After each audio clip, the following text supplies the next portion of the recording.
Hey guys, welcome back.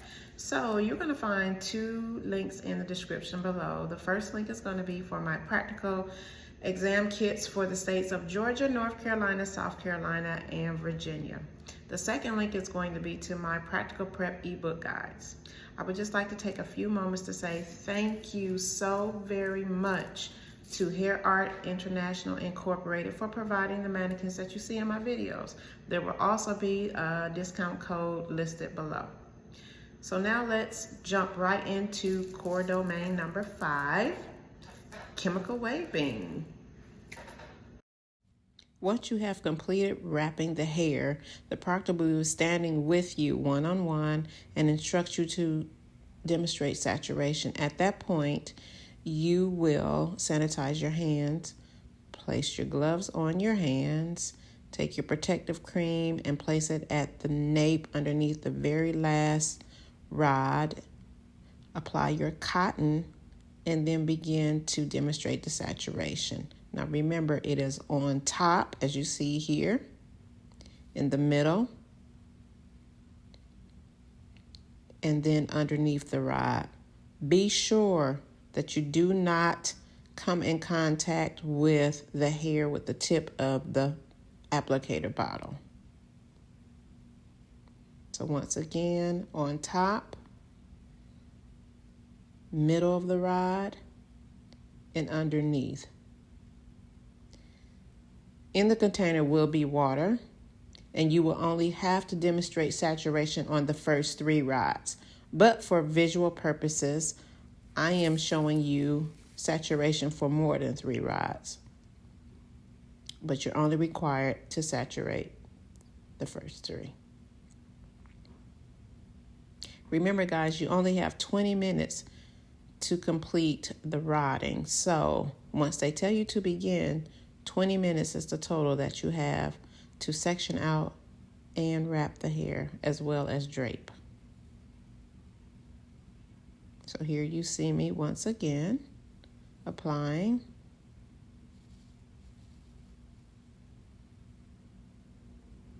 And now I'm coming into the last rod. At that point, you're going to take your simulated waving solution, cap it, and place the bottle in trash. Because if this were a real permanent wave, you would discard the waving solution once you have applied. At that point, the proctor still standing with you is going to ask you to demonstrate a test curl or curl evaluation. At this point, you're going to unwind 1.5 times. So I'm going to turn it towards you so that you can see. We do not remove the rod completely. We unwind 1.5 turns. So 1.5.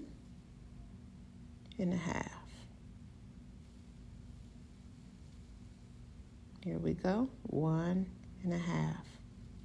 No pushing, no shifting. You're looking for the natural S if this were a real permanent wave. So we don't want to have an exaggerated S. So we wouldn't push or shift, and you don't do that there at the practical as well. So unwind 1.5 and then wind it back down. Once you have demonstrated the test curl, you wait for further instructions.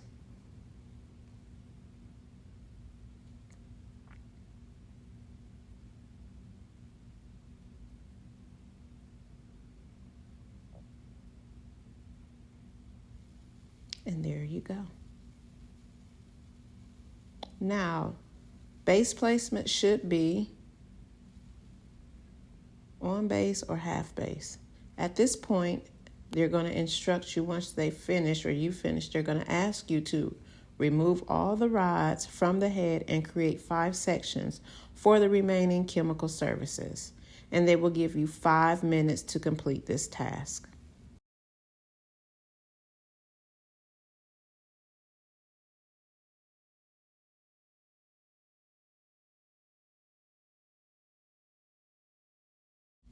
So what are your 5 sections? You will have 2 side sections in the front, 2 back sections, and a very small mohawk section. Not a very small, but a small mohawk section from the frontal or the forehead extending towards the apex or the highest point of the head. Here you see me continue to remove my rods.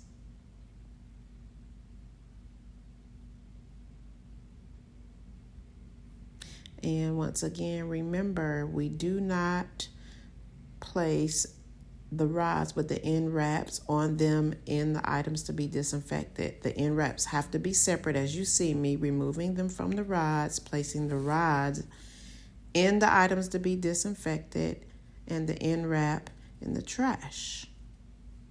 That has to be done for every single rod that you remove.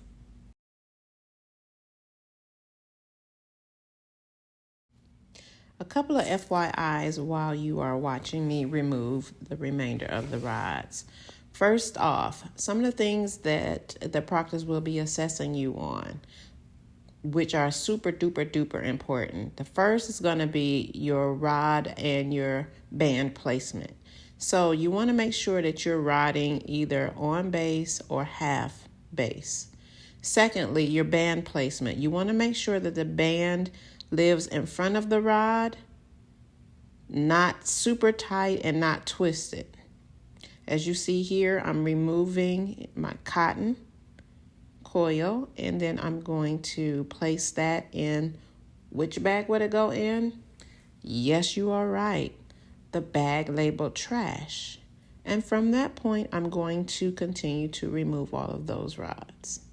You want to make sure that as you or after you finish the complete rodding, that you remove all items that were associated with chemical waving. So that would mean if you have any additional end wraps on your working area, those would be discarded and they would go into the bag labeled trash. If you have any rods still living on your work area, you will remove those at that time. If there's any additional cotton that you did not use, you want to remove that at this time. So everything is to be removed from the working area that was related to the chemical waving. After you finish your rods, when removing your rods and everything that was associated with chemical waving, you will remove your gloves, sanitize your hands, and wait for the proctor to give you instructions for core domain number 6. FYIs, make sure that your band placement is not too tight or twisted. If they are, they will take points off. And then also make sure that your base placement is consistent so you don't have gaps. So what that means is if you are starting with on base rods, all of your rods are on base. If you're starting with half base rods, all of your base will be half base. Thank you so much for watching, and I look forward to seeing you on the next video.